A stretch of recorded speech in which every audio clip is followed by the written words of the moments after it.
Este vídeo é feito por fã. Caso tenha condições e deseje apoiar o autor e a editora, para que continuem com a publicação da obra, considere comprar a Light Novel pelos meios oficiais. Capítulo 13. Antes do duelo mortal. Parte 2. Um vasto mundo verde esmeralda o dava boas-vindas. Ainz olhou em volta e, em seguida, ao sair do teleporte, riu silenciosamente ao verificar por costume se havia alguém por perto. Se houvesse alguém que Ainz precisasse saber, eles já teriam atacado antecipadamente, sem dar-lhe a chance de olhar as redondezas. Por segurança, ele também escolheu se teletransportar para um ponto a mais de 2 km de distância de Chautier. Embora ele já tivesse verificado o ambiente com magia, não havia como garantir por completo que o usuário do item World Class que controlava Chautier não estivesse por perto. No entanto, tudo que ele pôde fazer foi tentar não se preocupar desnecessariamente. Quando Ainz moveu seus ombros em alívio, ele olhou para trás, para as duas pessoas que estavam seguindo-o. "Vamos nos separar aqui", disse Ainz para Aura e Mari. Eles foram os únicos que Ainz permitira-o acompanhar antes da batalha iminente. Ele já havia ordenado a todos os subordinados que tinha tarefas externas a voltar para Nazarick. Além de Aura e Mari, apenas Sebas e Solution ainda estavam fora. A principal razão pela qual ele os escolheu foi para brincar com a fraqueza emocional de seus inimigos. Ao contrário de Demiurge e Coquelutos, que são heteromorfos, Aura e Mari são humanoides. Talvez o inimigo não estivesse disposto a matar crianças humanoides tão adoráveis. É claro que talvez o inimigo possa ser realmente implacável. Mesmo assim, ele queria ter pessoas por perto caso algo acontecesse. Se bem que isso pode não ter nenhuma utilidade. Ainz olhou para as duas manoplas incompatíveis nas mãos de Mari. A da direita foi forjada como uma mão reluzente de um anjo e brilhava com luz prateada, mas a esquerda era como uma garra de demônio, coberta de ganchos e espinhos. O brilho carmesim do magma vazava pelas fissuras em sua superfície. Então, ele se virou para Aura e seu grande pergaminho preso nas costas. "Se estiverem em desvantagem, retirem-se para Nazarick imediatamente." "Sim." Aura assentiu, seu rosto estava firme como rocha. Mari se apressou para abaixar a cabeça também. "Ouça bem, vocês devem se retirar. Isso também faz parte dos meus planos. Além disso, os itens que lhes dei são os tesouros de Nazarick. Não podem permitir que sejam tomados, não importa os meios que tenha que usar. De certa forma, eles podem ser considerados mais valiosos do que vocês. Entenderam?" Ainz deixou claro. Aura respondeu um pouco relutante, o que fez Ainz se sentir ansioso. Se ela desobedecer às suas ordens devido à sua lealdade, isso poderia levar a um problema fatal. Depois de ouvir suas respostas, uma enérgica, e outra tímida e reservada, surgiu uma questão no coração de Ainz. Qual eu realmente mais valorizo? Ele não queria usar o item World Class para salvar Chautier. Desse ponto de vista, pode-se dizer que ele valorizava mais os itens. No entanto, a razão para não usar os itens World Class foi a mesma que ele havia dito a Albedo na tesouraria. Eles eram as na manga, o que poderia transformar qualquer derrota em uma vitória. Uma coisa seria se não houvesse outra maneira de salvar Chautier, mas como ainda havia outra possibilidade, então seria mais sensato evitar usar seus trunfos. Ignorando isso, o que era mais importante? Os NPCs, que haviam sido minuciosamente trabalhados por seus companheiros, e que agora eram seres inteligentes e leais, ou os itens World Class, que simbolizavam as aventuras que elevaram a posição da Ainz Olgon dentro do jogo Yggdrasil. Embora Ainz tenha pensado profundamente sobre o assunto, o fato de não conseguir encontrar uma resposta o incomodava. Talvez ele poderia declarar conclusivamente essa resposta antes de vir a este mundo, mas agora, ele não poderia. Os resultados do trabalho meticuloso e intrincado de seus companheiros de guilda resultaram nesses NPCs, que tinham a capacidade de pensar e sentir. Por que eu estou planejando matar essa NPC, que é como uma criança? Estou planejando matar a filha do Peroroncino. A frustração encheu o coração de Ainz. Pode-se também chamar isso de uma forma de culpa. Contudo, o olhar atento de Ainz se concentrou na potencial localização de Sheltier. É a única maneira de quebrar o controle mental de um item World Class. Ele havia falado essas palavras para se convencer. Depois de ver os olhares de Aura e Mari, Ainz sentiu que não era bom preocupá-los ainda mais, e mudou de assunto. Então, trabalhem juntos com eles. Fiquem de olho nos arredores. Ainz apontou para as 4 enormes massas de carne que estavam liderando o caminho. As criaturas tinham 2 metros de largura e seus corpos eram rosa. No entanto, esses monstros tinham inúmeros olhos com pupilas brancas nebulosas. Parecia que os olhos de vários tipos de cadáveres tinham sido costurados ao acaso. Estes eram os globos oculares fantasmas, seres undeads feitos com a habilidade criar morto-vivo de alto nível. Ainz usou toda a sua capacidade diária dessa habilidade para fazer esses globos oculares fantasmas, pois são monstros especializados em combater seres furtivos, seja por magia ou habilidades. Seus olhos nebulosos não eram meramente ornamentais, possuíam uma percepção notável. Até mesmo uma Ranger especializada como Aura não podia igualar-se a eles. Embora o nível de combate fosse baixo, tinham ênfase na capacidade de detecção, então o objetivo de Ainz era fazer com que dessem suporte à Aura no alvejamento da oposição. Tá certo. Mas eles vão mesmo me obedecer. Não se preocupe com isso, dou minha palavra que sim. Além disso, vincule sua mente a deles com magia. Dessa forma, poderá atuar como um centro de comando e patrulhar a área sem maiores problemas. Certo.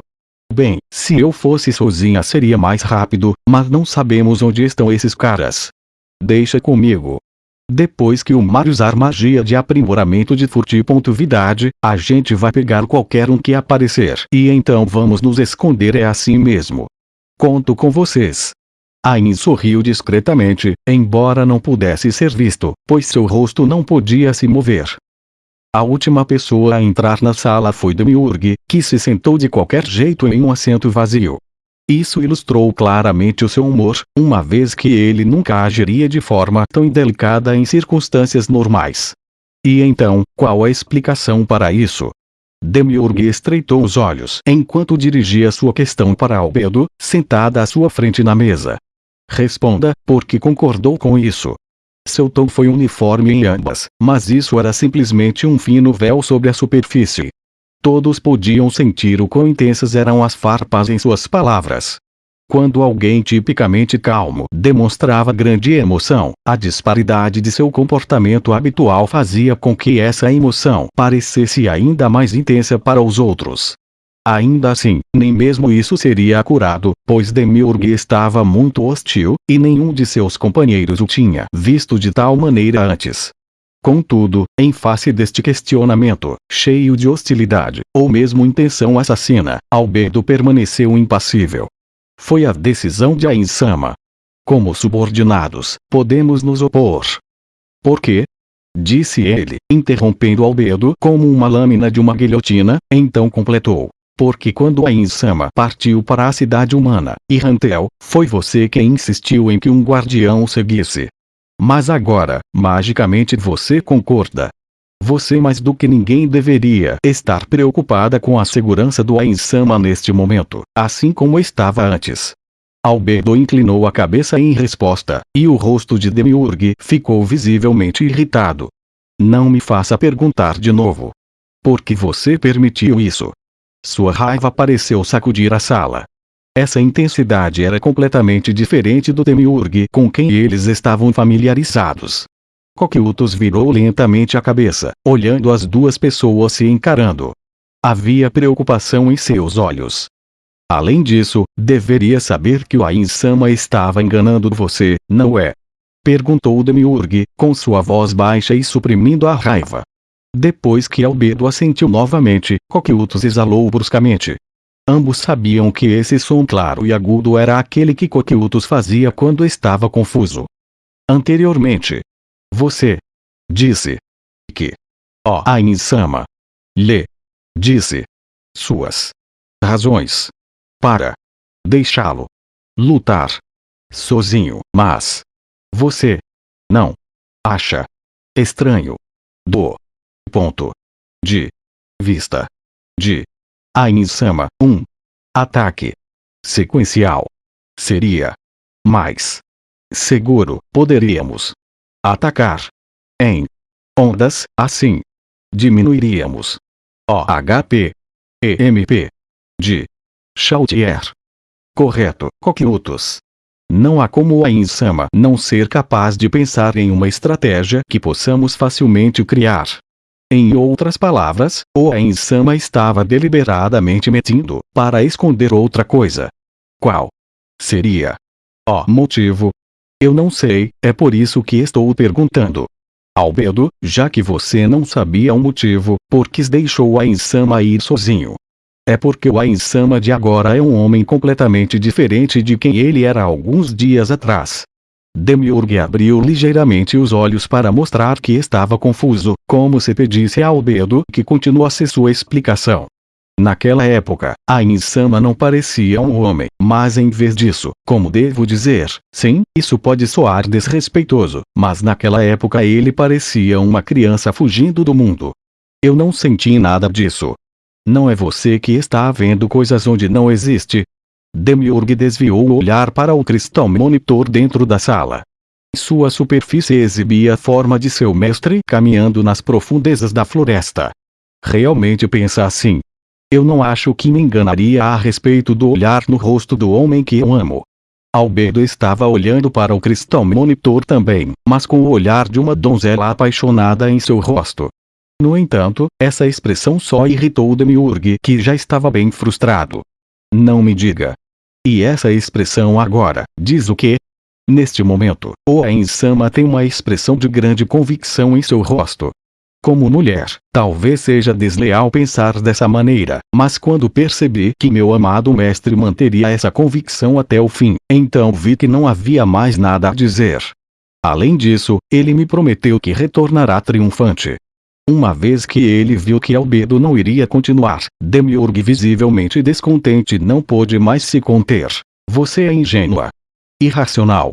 Está apenas tomando decisões com base em seus sentimentos. A Insama é o último ser supremo que permaneceu conosco. No instante que soubermos de qualquer risco à sua vida, é nosso dever eliminar qualquer perigo.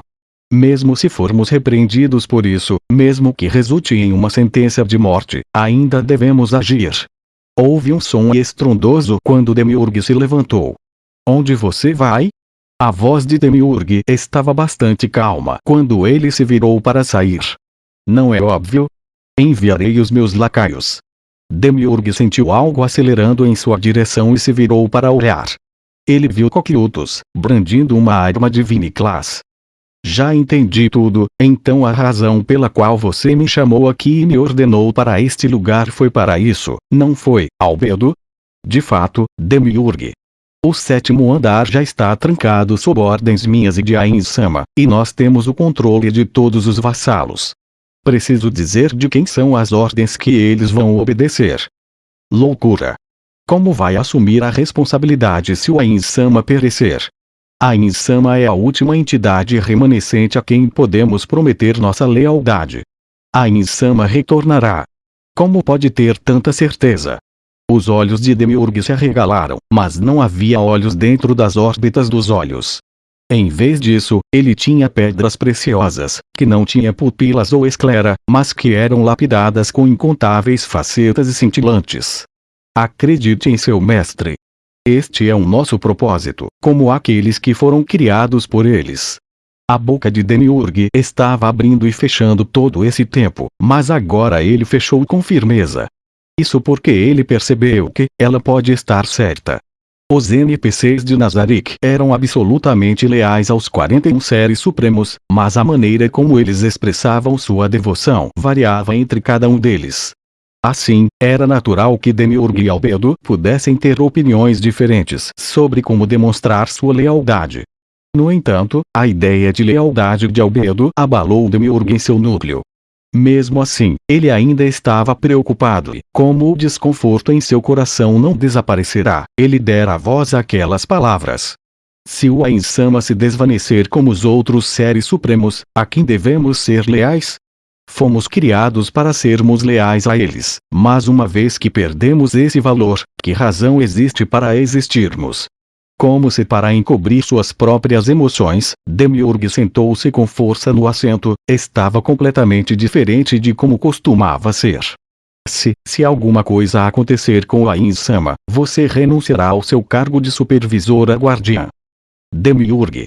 Você se atreve pedir a Albedo que renuncie da posição de supervisora guardiã que os seres supremos pessoalmente atribuíram isso e traição. A resposta de Albedo a um Coqueutus atônito foi um simples sorriso. Por mim, tudo bem. Mas saiba, Demiurge, se o Insama retornar em segurança, você obedientemente se curvará a mim se ocorrer uma situação semelhante no futuro. Que seja. Diga, Coqueutus, o que você acha das chances de Insama? Coqueutus informou calmamente os dois sobre sua opinião. 3. Para 7, sendo a Insama. Com 3. Os ombros de Demiurge tremeram. Não podia fingir que não ouvira as palavras não auspiciosas que Coqueutus, o mais poderoso guerreiro presente, acabara de falar. No entanto, Albedo foi diferente. Ao ouvir esse pronunciamento, ela continuou sorrindo, com o rosto transbordando de suprema confiança. Ótimo. Então vamos testemunhar como a Insama transforma essa desvantagem em vitória. Depois de se separar dos gêmeos, Ainz trilhou um caminho em direção à localização de Chaltier. A razão pela qual ele podia discernir as direções norte, sul, leste e oeste e seguir direto para Chaltier foi graças às suas habilidades. Após passar pelas árvores, ele viu Chaltier. Ela continuava completamente diferente da guardiã com quem convivera, era como uma boneca, isso fez Ainz se sentir triste. Ao mesmo tempo, ele estava com raiva de si mesmo, mas estava com mais raiva ainda do usuário daquele item World Class. Droga! Ele não amaldiçoou em voz alta, mas a intensidade daquelas palavras implicava uma raiva tão poderosa que até mesmo Ainz não pôde suprimi-la totalmente. Isto foi apesar de ser um undead, que como tal era resistente a tais surtos de emoção. Eu decidi espalhar o nome da Ainz Olgon para encontrar meus amigos. Esse foi o método que eu escolhi. Procurei agir de maneira discreta para evitar conflitos sem sentido. Mas no fim, como algo assim foi acontecer? Quem eram eles? A quem pertencem? O que queriam? Por que eles usaram um item World Class em Chaltier? Não importa quem sejam, no momento que eu souber quem fez isso com a Chaltier, eu vou exterminá-lo da existência. O crânio imóvel de Ainz estava aparentemente retorcido pelo ódio negro borbulhante de intenção assassina que era gerada dentro de seu ser. Você, seja lá quem for, se arrependerá profundamente da sua tolice. Se é uma briga com Ainz Olgon que quer, então uma briga você terá. Depois de dar voz à raiva em seu coração, a frustração de Ainz diminuiu lentamente. A verdadeira batalha começaria agora e ele teria que se acalmar para enfrentá-la. Eu sou um tolo. Eu sei que há maneiras melhores de fazer isso. Ainz fez um sorriso autodepreciativo. Isso é culpa. Ou é porque eu não quero encarar isso, eu só queria fugir. Chaltier era mais forte dos guardiões, mas ela não era muito mais forte. Se os outros guardiões a atacassem em ondas, a vitória seria certa. No entanto, havia uma razão pela qual Ainz não havia escolhido esse método. Era porque ele não queria ver seus amados filhos se matando diante de seus olhos. Se ela tivesse traído Ainz Olgon de livre e espontânea vontade, Ainz teria levado a traição à tona e a teria destruído com tudo que estivesse à sua disposição. Se essa era a vontade do NPC, então como governante de Nazarick, ele era obrigado a lidar com isso com determinação. Se ela o tivesse traído porque ela tinha sido programada para fazer isso, ele encontraria a melhor maneira de se lidar com ela. No entanto, a situação de Chaltier agora era diferente de todos esses cenários. Ela estava sob controle mental, e o culpado era Ainz, que não previra tal situação. Assim, ele foi o único responsável por isso. Ele queria terminar isso com as próprias mãos. Ainz removeu um de seus anéis. Um deles era um item de caixa que permitia a ressurreição sem praticamente nenhuma penalidade. Remover esse anel simbolizava a determinação de Ainz ao se entregar de corpo e alma a este desafio, porque se ele pudesse voltar à vida, ele inconscientemente relaxaria. Isso não foi uma concessão, e sim convicção. Com esse sentimento em seu coração, Ainz olhou para o céu. O inimigo ainda não fez nada. Até agora, a única coisa que posso sentir são as magias de adivinhação de Nazarick. Estou sendo observado? Normalmente, Ainz teria muitas magias defensivas sobre si mesmo.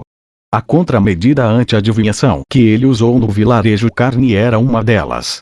Em Yggdrasil, fogo amigo era desativado, então os seus amigos poderiam lançar adivinhações em Ainz normalmente. Entretanto, as coisas eram diferentes neste mundo. Se Albedo e os outros quisessem observar Ainz, suas proteções mágicas atacariam automaticamente com um contra-ataque mágico. Se isso acontecesse, o contra-ataque colidiria com a rede defensiva de Nazarick. Se ele não tiver cuidado, Ainz pode ser atingido pelo contra-ataque da própria rede de segurança e sofrer danos desnecessários. Foi por isso que Ainz tinha desativado essas magias ofensivas, e apenas deixou ligado suas contramedidas para lhe dizer a origem de quaisquer magias de adivinhação. O que ele aprendeu até agora foi que ninguém estava observando além de Nazarick. Ainz inclinou a cabeça, incapaz de entender as coisas. Será que a Chautier foi realmente abandonada aqui sem querer?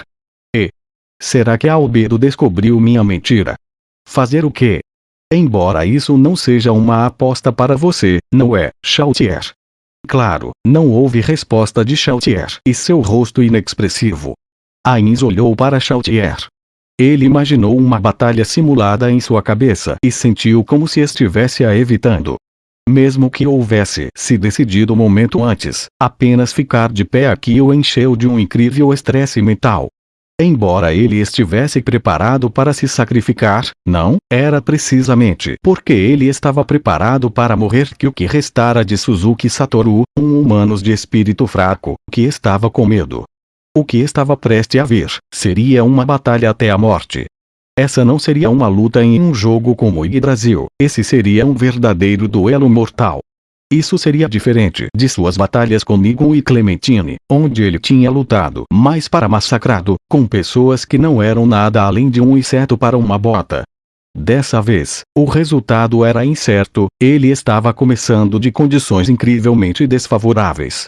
Se ele não fosse um Dead, se eu não fosse o líder da grande tumba de Nazarick e o chefe da guilda, eu poderia não ter determinação para apertar meus punhos. Ainz riu para si mesmo, como se quisesse exorcizar todas as suas emoções negativas. O medo da morte havia desaparecido, e ele não estava mais inseguro quanto à possibilidade de ser derrotado. As memórias orgulhosas de seu passado glorioso deram força a Ainz. Eu sou Ainz Ulgoon.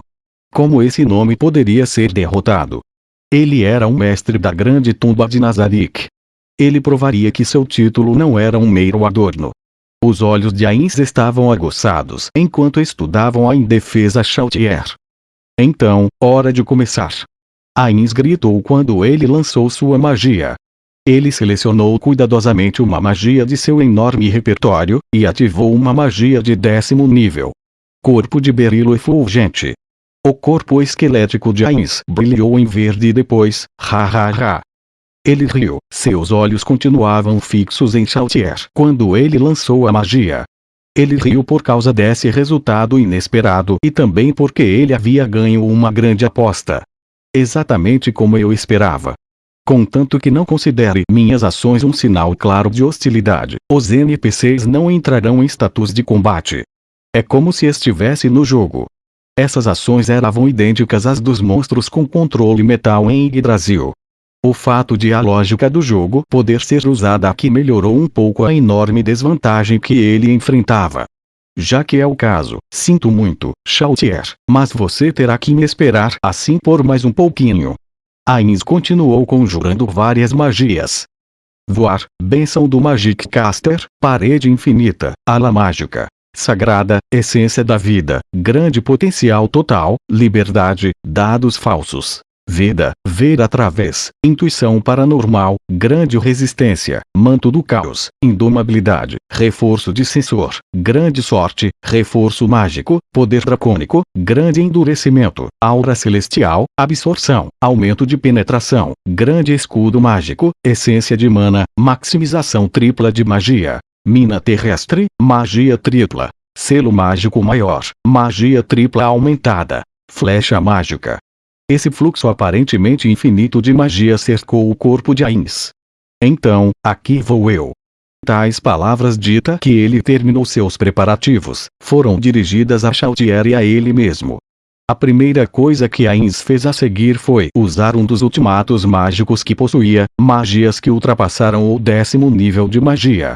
Essas magias eram conhecidas como magia de Super-Aba. Imaginando que cada nível de magia fosse um círculo, cada nível a mais seria um círculo sobre o outro. Partindo deste ponto de vista, essas super magias eram magias e não magias ao mesmo tempo. Para começo de conversa, elas não consumiam MP, porém, só podiam ser usadas um número limitado de vezes por dia. Era certo imaginá-las como abas adjacentes a estes círculos. Uma das primeiras coisas que se aprendia era que só poderiam ser usadas uma vez por dia. No entanto, a cada 10 níveis após o nível 70, o jogador ganhava um slot de Super-Aba por dia. Pode-se aprender uma única magia de Super-Aba por nível. Em vez de chamá-las de magia, elas podem ser melhor descritas como habilidades. Em outras palavras, o jogador médio de nível 100 só poderia usar 4 magias de Super-Aba por dia. Aos novatos, poderia surgir a dúvida, por que não conjurar consecutivamente magias de Super-Aba para derrotar Chautier? De fato, o poder destrutivo da magia de Super-Aba era incomparável, superava e muito até mesmo o das magias do 10º nível. Se alguém pudesse conjurar magias de Super-Aba uma após a outra, uma fração extremamente pequena dos jogadores de nível 100 poderiam sobreviver ao receber tal extensão de danos. Chautier não estava entre esse número, então isso definitivamente a derrotaria. No entanto, ele não podia fazer isso. A razão era porque magias de Super-Aba não podiam ser lançadas uma após a outra. Para começar, cada magia de Super-Aba precisava de uma certa quantidade de tempo para ser ativada. Itens de caixa poderiam remover esse tempo, mas outra penalidade impedia a conjuração repetida de magias de Super-Aba. Se qualquer membro de uma equipe conjurasse uma magia de Super-Aba, cada membro da equipe seria penalizado com a incapacidade de conjurar tais magias por um certo período de tempo. Em outras palavras, havia um tempo de espera, ou cooldown. Essa restrição foi posta em prática para evitar que as guerras de guildas fossem decididas por quem poderia vomitar a maior quantidade de magias de Super-Aba. Além disso, esse tempo de espera não pode ser eliminado por qualquer habilidade ou item de caixa. Assim, quando em PVP, quem lançasse uma magia de Super-Aba primeiro seria considerado um idiota. Afinal, a derrota seria iminente caso alguém gastasse um trunfo sem entender corretamente o inimigo. O fato era que havia pouquíssimas batalhas de PVP onde os vencedores eram os primeiros a conjurar magias de Super-Aba. No entanto, o primeiro movimento de Ainz foi lançar uma magia dessas. Não havia frustração ou confusão em seu rosto. Uma luz calma e constante brilhava dentro de suas órbitas oculares. Um gigantesco círculo mágico em forma de cúpula apareceu em torno de Ainz, estendendo-se a cerca de 10 metros de distância dele. O círculo mágico brilhou em branco, e diagramas translúcidos de caracteres e símbolos apareceram. Essas imagens mudaram incessantemente, com velocidade caleidoscópica, diferido cada segundo. Ainz poderia ter usado um item de caixa para conjurar instantaneamente a magia de Super-Aba, mas ele não o fez. Em vez disso, seus olhos se moveram de Chautier para os arredores. Nada de emboscadores. Ou eles estão assistindo de longe. Este deve ser o melhor momento para me atacar, certo? Os Magiccaster que estavam preparando uma magia de Super-Aba sofriam por terem que abaixar a guarda. Além disso, a magia de Super-Aba terminaria automaticamente caso quem a conjurasse recebesse uma certa quantidade de dano. Assim, os fundamentos da conjuração de magias de Super-Aba incluíam os amigos proteger o conjurador. Em outras palavras, agora era a melhor hora para atacar Ainz, que estava sozinho. No entanto, não houve mudança em seu entorno. Eu estava sendo paranoico? Ainz riu e encolheu os ombros. Era apenas um palpite, mas Ainz tinha certeza de que Chaltier não fora usada como isca, mas simplesmente abandonada ali. O que é tudo isso, afinal? Eu não sou onisciente, não consigo adivinhar tudo. Até porque, se fosse o caso, as coisas não terminariam assim. Ainz balançou seus ombros de um modo exagerado enquanto murmurava para si mesmo. Ele não podia se mover livremente enquanto lançava uma magia de super-aba. Tudo que podia fazer era ficar parado como um manequim e esperar o tempo passar. A fim de efetivamente fazer uso de seu tempo, Ainz tirou uma fina tira de metal curvo de sua dimensão de bolso. Quando ele colocou em seu pulso, a tira se enrolou e prendeu automaticamente. Havia uma fila de caracteres na faixa de metal, que mudava a cada segundo. Escusado dizer que era um relógio. Ainz colocou a ponta do dedo na tira de metal, tocando os caracteres exibidos. O temporizador está definido, Momonga Oni-chan. Uma voz incrivelmente falsa, fofa e aguda que ecoou pelo ambiente, e foi difícil resistir ao impulso de franzir as sobrancelhas. Já tentei de tudo e mesmo assim não consigo desligar essa voz. Ainz resmungou, mas na verdade não quis dizer isso. Ele poderia facilmente silenciar com o uso de ferramentas de edição, mas Ainz não o fez. A pessoa que emprestara sua voz a esse relógio foi Bukubuku Shagama, o membro da guilda que havia criado Aura Imari. Se ele desligasse a voz dela, seria o mesmo que um relógio comum. A razão pela qual uma seiyuu como ela gravou uma voz tão irritante era claramente porque queria provocar Ainz. O criador de Chaltier Bloodfallen, Pero Roncino, era o irmão mais novo dela. Ele se dava muito bem com Ainz. Assim, Bukubuku Shagama tratava Ainz como amigo de seu irmão, e isso resultara em coisas como o relógio. No entanto, talvez não fosse uma pegadinha. Ela frequentemente interpretava personagens lolis em eroges, e as vozes daquelas personagens soavam como aquela estranha voz de agora. Portanto, ela poderia estar apenas usando sua voz de trabalho. Quando Pero Roncino percebeu que sua irmã era seiyuu de um eroge que ele queria comprar, seu interesse pela obra foi ladeira abaixo. Ainz sorriu amargamente quando se lembrou de seu antigo camarada reclamando. Sibek, se eu ouvisse a voz da Bukubuku Shagama-san enquanto jogasse algo do tipo, eu também ficaria chocado. Quando Ainz expressou seus pensamentos para seu amigo ausente, ele continuou retirando vários palitos de madeira de sua dimensão de bolso. Eles tinham cerca de 15 centímetros de comprimento e eram achatados, e cada um deles estava inscrito com caracteres que diziam: Amaterasu Itsukuyomi, Ibo, recuperar terra, punho de ferro da professora, e assim por diante. Havia vários slots para pergaminhos no cinto. Ele silenciosamente inseriu os palitos nessas fendas, memorizando a posição de cada uma ao fazê-lo. Essas preparações levaram um tempo, e quando estavam completas, a luz azul do círculo mágico se intensificou, indicando que a magia de Super-aba estava pronta para ser lançada. Hora de começar. Tendo endurecido seu coração, um olhar de convicção encheu os olhos de Ainz. Magia de Super-aba, caído.